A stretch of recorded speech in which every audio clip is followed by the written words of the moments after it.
Buenos días, como ya dijeron, el tema es principalmente lo que es protección endovascular y cómo se relaciona esto con el continuum cardiovascular. Realmente esto sí es una misma enfermedad, o sea, siempre que tenemos un paciente con un síndrome metabólico, no tiene afectado solo corazón, no tiene afectado solo riñón, ¿verdad? Evidentemente lo que tiene es una enfermedad endotelial que va a generar daño a órgano blanco. Ahora, o el motivo de esta definición es identificar estos factores de riesgo que te van a generar una disfunción endotelial para tratarlos tempranamente y que no progrese hacia el daño a órgano blanco.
Entonces, cuando nosotros hablamos de continuum cardiovascular, tenemos que tener en cuenta que se va a generar dos mecanismos, un daño directamente al corazón y también un daño endotelial.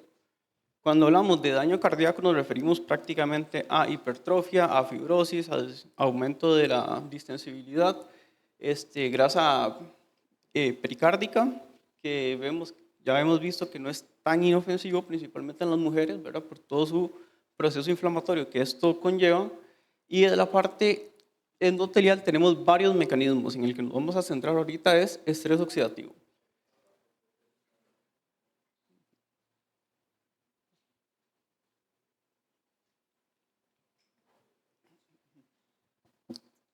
El vaso sanguíneo normal tiene tres capas, ¿verdad? La túnica íntima, media y la adventicia. Recordar que las adventicias son colágenos en donde se encuentran los vasos sanguíneos y lo que son los nervios. La túnica media está compuesta principalmente por células musculares lisas que tienen una disposición diferente según la localización y según su origen embriológico. Y en la túnica íntima tenemos el endotelio, la membrana basal y la lámina elástica. Con respecto a la túnica media, hay que recordar que las células musculares lisas de lo que es aorta torácica vienen del neuroendodermo, mientras que lo que es el resto es del mesodermo. Su disposición varía bastante, en donde aquí vemos que tenemos un vaso de mucha tensión, donde hay tanto células musculares lisas en una disposición paralela asociada a fibras de colágeno entre ellas, mientras que en otros vasos lo que predomina es la matriz extracelular sin tanto componente del colágeno. El endotelio, como todos sabemos, pues es la monocapa endotelial, células planas que descansan sobre una membrana basal, principalmente colágeno tipo 4, laminina, fibronectina y matriz extracelular. Conforme vamos envejeciendo, es normal hasta cierto punto una migración de las células musculares lisas hacia la íntima, y eso es lo que genera el famoso engrosamiento de la íntima, que no siempre tiende a ser patológico. Como les digo, ya hay como predisposiciones genéticas a ciertas arterias a que éstas migren. Y eso es parte de la razón por el cual en la descendente anterior vemos muchas veces esos engrosamientos, esas estrecheces.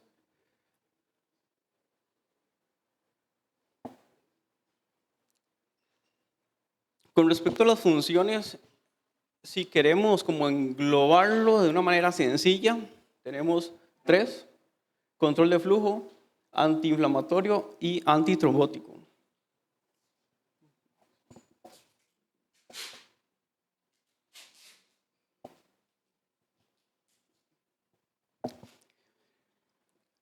Una de las cualidades más importantes del endotelio es que permite que haya un flujo laminar sin que se genere una trombosis de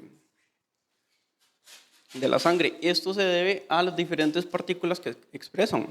Entonces, el endotelio está provisto de heparansulfato, ¿verdad? Que lo que hace es lo mismo, actuar sobre la antitrombina, acelerar su actividad como si fuera heparina, la trombomodulina y las prostaciclinas. Entonces, todo esto genera tanto vasodilatación como antiagregación. En caso de que haya un trombo, igual tenemos el activador tisular del plasminógeno y de los de tipo urosinasa. Entonces, tenemos mecanismos para defendernos, pero también tenemos factores que van a generar tanto vasoconstricción como agregación plaquetaria y trombosis, que en ciertos estados patológicos se van a sobreexpresar y van a predominar sobre los anticoagulantes.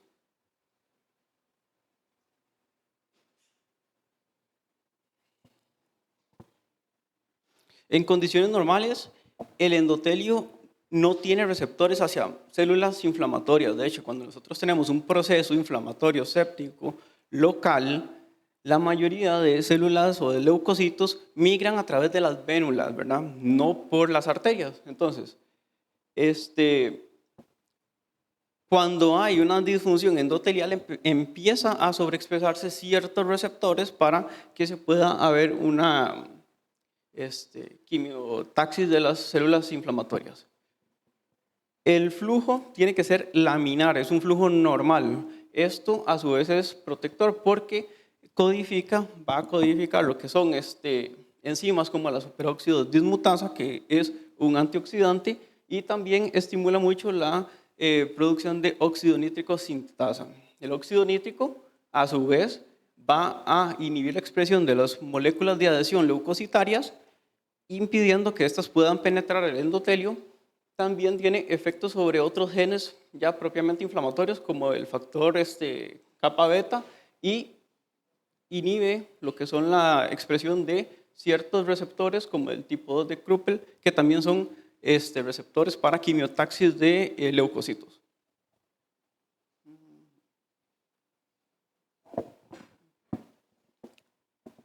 Con respecto a la inflamación, tenemos tres mecanismos que van a estimular la vasodilatación, que va a ser sustancias o influencias neurohormonales, la parte de fuerzas mecánicas, donde tenemos compresión externa, tenemos lo que es la distensión circunferencial y el más importante, tensión de cizallamiento, y lo que son las influencias metabólicas. Entonces, todos estos estímulos van a generar una vasodilatación mediante dos mecanismos prácticamente: óxido nítrico y factor hiperpolarizante dependiendo del endotelio.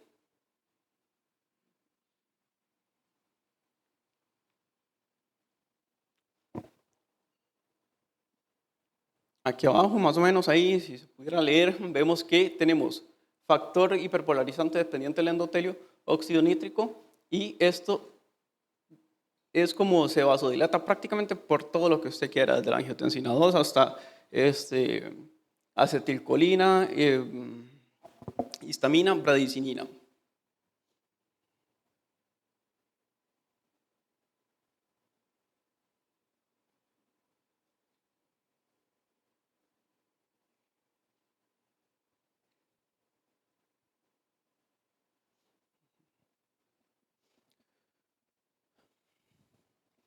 Estos son parte de las sustancias que están implicadas en lo que son los efectos de vasodilatación, y para que esto pueda actuar ocupamos que el endotelio esté íntegro, porque si tenemos ya una disfunción endotelial, vamos a ver que muchas respuestas de vasodilatación se convierten en vasoconstricción. Por ejemplo, la acetilcolina, ¿verdad? Que si no tenemos un endotelio íntegro, sino se une directamente a los receptores muscarínicos del vaso muscular, células musculares lisas, y genera la vasoconstricción.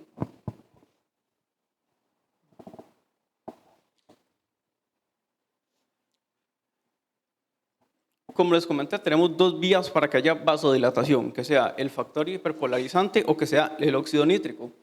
Con respecto al factor hiperpolarizante, lo que hace es despolarizar la célula, ingresa una sobrecarga de potasio y genera relajación del músculo liso. Y lo que es el óxido nítrico,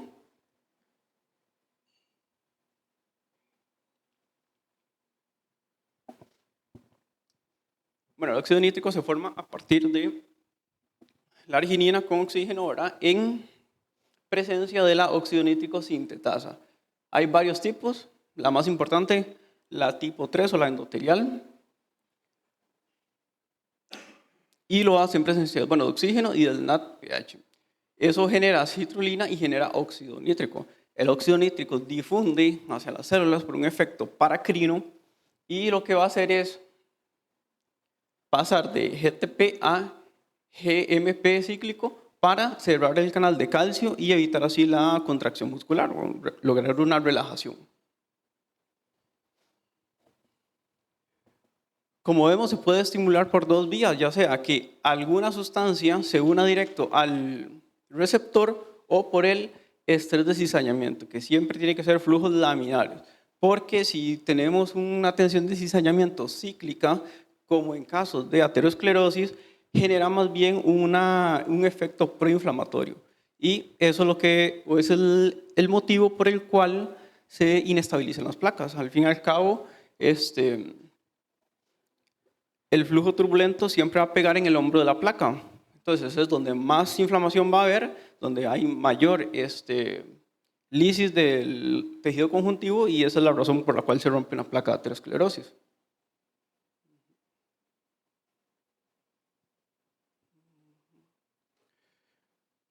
Okay. Con respecto al ejercicio o a la actividad, entonces, los vasos sanguíneos, tenemos la porción proximal que siempre va a ser más grande que las distales y tenemos varios mecanismos para provocar una vasodilatación, pero actúan de manera sinérgica. ¿Por qué? Porque cuando empezás a hacer ejercicio o cuando el consumo de oxígeno aumenta a nivel distal, se va a generar una vasodilatación.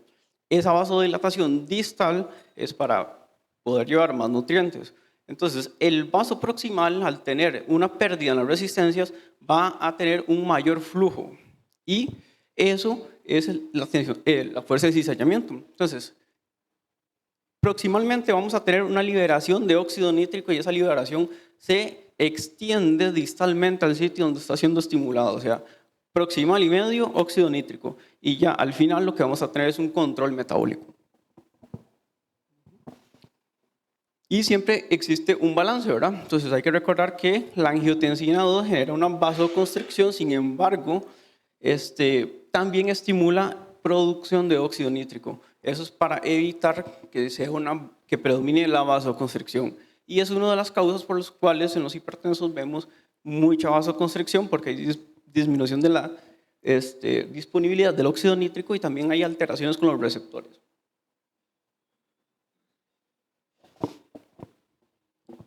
Como les comenté, estrés oxidativo es solo una parte, pero disfunción endotelial incluye esto. Entonces,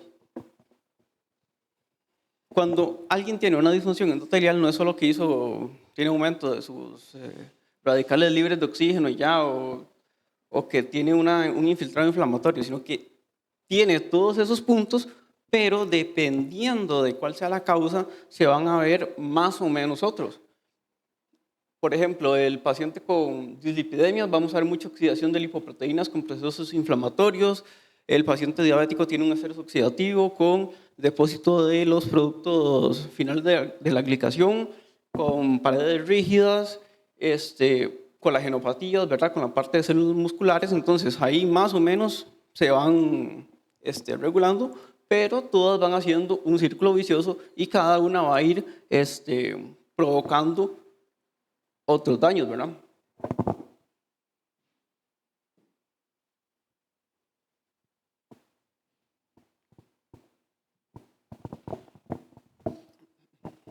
Entonces, las especies reactivas de oxígeno, como sabemos, es el resultado del producto de metabolismo celular están también las de azufre y las de nitrógeno, principalmente de superóxido, hidroxilo y peróxido. Y esto son producidas por estas enzimas, la famosa NADPH, la catalasa y la xantina oxidasa. Pero el cuerpo también tiene mecanismos para contrarregularlos, como en todo. Entonces tenemos el glutatión oxidasa y la superóxido dismutasa.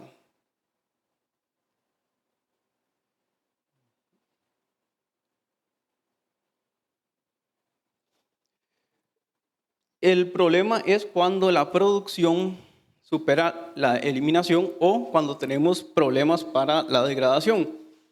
Entonces, cuando se nos acumulan, empiezan a generar disfunción endotelial y principalmente lo generan por estos tres mecanismos. Disminuye la producción de óxido nítrico, tenemos un desacople de las enzimas que son las encargadas de formarlo, tenemos un proceso inflamatorio o una disfunción mitocondrial. Entonces, aquí podemos ver bien todo lo que es el metabolismo. Normalmente, para que la óxido nítrico sintetasa genere el óxido nítrico, ocupamos un cofactor, que es el BH4. Si este cofactor no está presente, se da lo que se llama un desacople, o sea, tenemos la óxido nítrico sintetasa con un BH3, no puede generar óxido nítrico, entonces empieza a generar superóxido. ¿Qué pasa si hay un aumento del superóxido? Empieza a secuestrar el óxido nítrico, entonces también el poco óxido nítrico que se produce se está perdiendo. Otro motivo puede ser que no haya L-arginina, pero son casos muy raros y no tiene tanto efecto. Y hay un aumento de la dimetilarginina asimétrica, que esa es la enzima encargada de suprimir la óxido nítrico sintetasa. Entonces, casi que por cualquiera de estos métodos es que se va a disminuir la producción de óxido nítrico.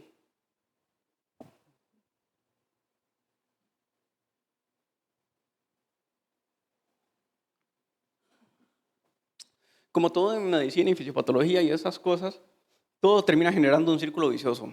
Entonces tenemos una producción anormal de óxido nítrico, una sobreproducción de superóxido, eso provoca el pentonitrito, y el pentonitrito es una especie reactiva de oxígeno. Entonces este pentonitrito lo que va a hacer es seguir desacoplando más enzimas y disminuye la producción. Entonces al fin y al cabo, el estrés oxidativo nos va a generar menos producción de óxido nítrico, ya sea porque tenemos menos sustratos, no tenemos las enzimas suficientes tampoco para provocarlo, y el poquito óxido nítrico que nosotros tenemos o que producimos, al fin y al cabo se está secuestrando por los mismos radicales libres. Entonces, esas son las vías por las cuales el estrés oxidativo va a generar disfunción de la célula.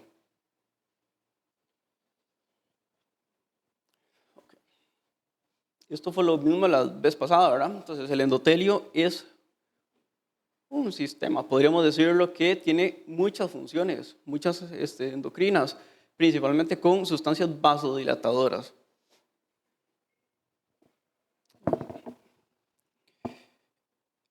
Lo otro que provoca el estrés oxidativo es inflamación. Entonces, como comentamos, normalmente el endotelio no tiene receptores para la adhesión de glóbulos blancos. Lo primero que pasa es que se empiezan a expresar moléculas de adhesión leucocitaria, el famoso BICAM, el ICAM, la selectina E y la selectina P.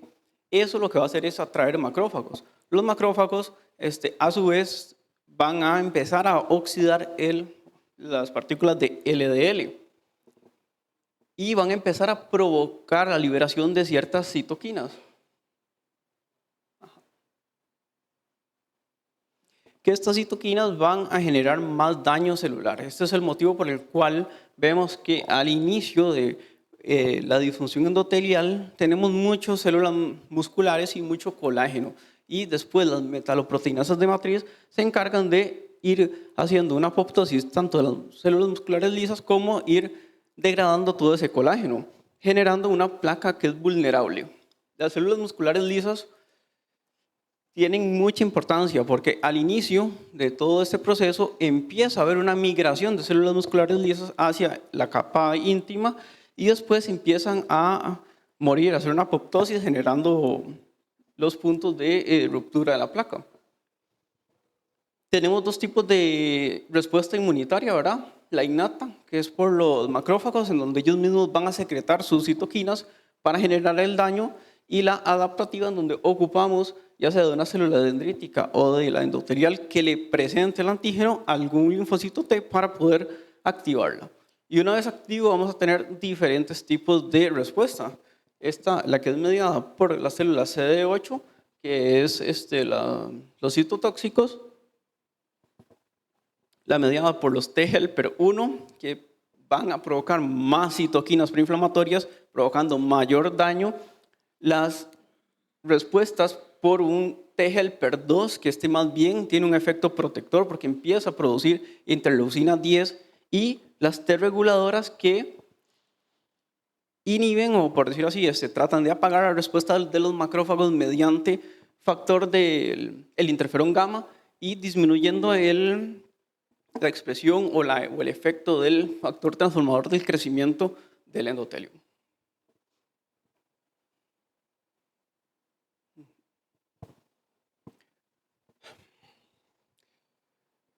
Evidentemente, el sistema renina-angiotensina tiene mucho que ver con esto, ¿verdad? O sea, la angiotensina, mediante su receptor AT1, prácticamente tiene efectos en el vaso de fibrosis, de remodelado, también corazón, hacen una hipertrofia concéntrica.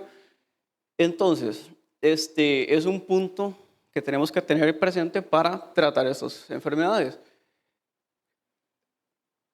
Lo que hablamos desde el inicio, esto es la misma cosa, o sea, no hay paciente que se infarte sin tener aterosclerosis, todos tienen enfermedad renal, enfermedad arterial periférica, cerebrovascular, entonces, y el motivo es es una enfermedad de las células del endotelio, o sea, está en todo el cuerpo, no es solo una enfermedad de la coronaria derecha.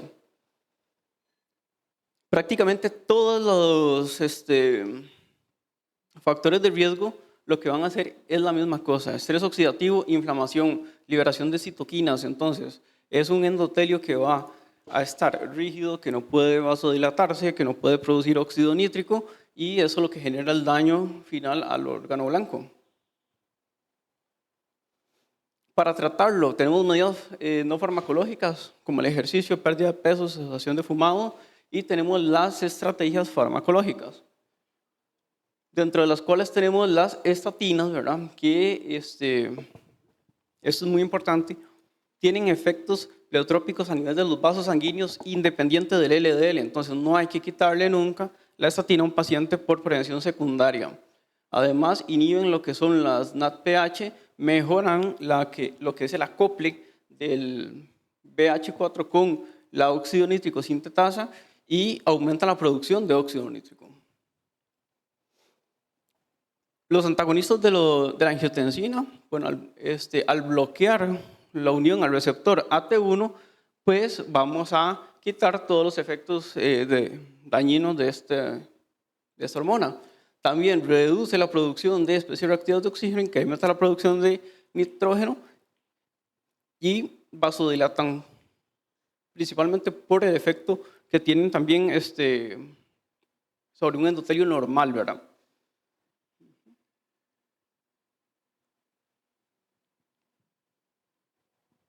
Se ha dicho también que el carvedilol, el nebivolol pueden ayudar un poco ahí como a incrementar la expresión de la óxido nítrico sintetasa.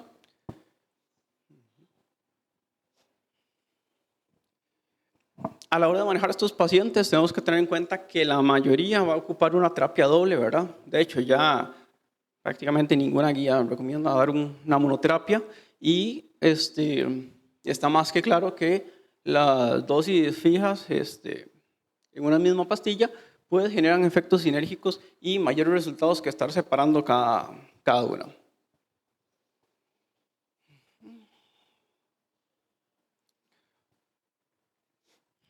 Las guías prácticamente no han cambiado mucho, siempre la misma cosa, ¿verdad? Un IECA, un ARA2 con algún calcio antagonista o alguna tiazida. Importante que la famosa indicación de la hidroclorotiazida en realidad está hecho con indapamida, entonces, y clortalidona, entonces ahí hay que tenerlo en cuenta nada más. Este, dar una polipíldora también, aparte que hace una sinergia en el momento que actúan los fármacos, pues mejora muchísimo lo que es la adherencia al tratamiento. Se dice que un tratamiento antihipertensivo no es eficaz si no logramos revertir el remodelado vascular y sanar ese endotelio. Entonces, se han hecho varios estudios con diferentes fármacos y vemos que la mayoría presentan beneficios. Entonces, el olmesartán ha logrado reducir lo que es el remodelado vascular, ha logrado reducir la carga de la placa y ha logrado reducir lo que es la inflamación.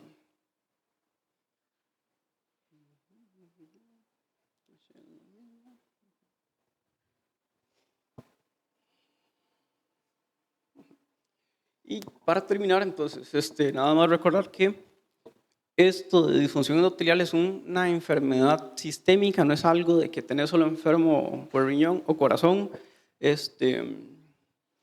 Los tratamientos que han demostrado beneficio por el momento, ARA2 y ECAS. Los otros se habla mucho como de la parte fisiológica, pero no hay estudios que los respalden, ¿verdad? De hecho, la colchicina tiene como esa cosa en síndrome coronario crónico. Y obviamente hay que tratarlos a todos sí o sí, un IECA o un ARA2. Aquí no es como suponer, ¿verdad? Nosotros no suponemos, nosotros trabajamos en base a evidencia. Polipíldora mejor, tanto para bajar la presión como para mejorar la adherencia.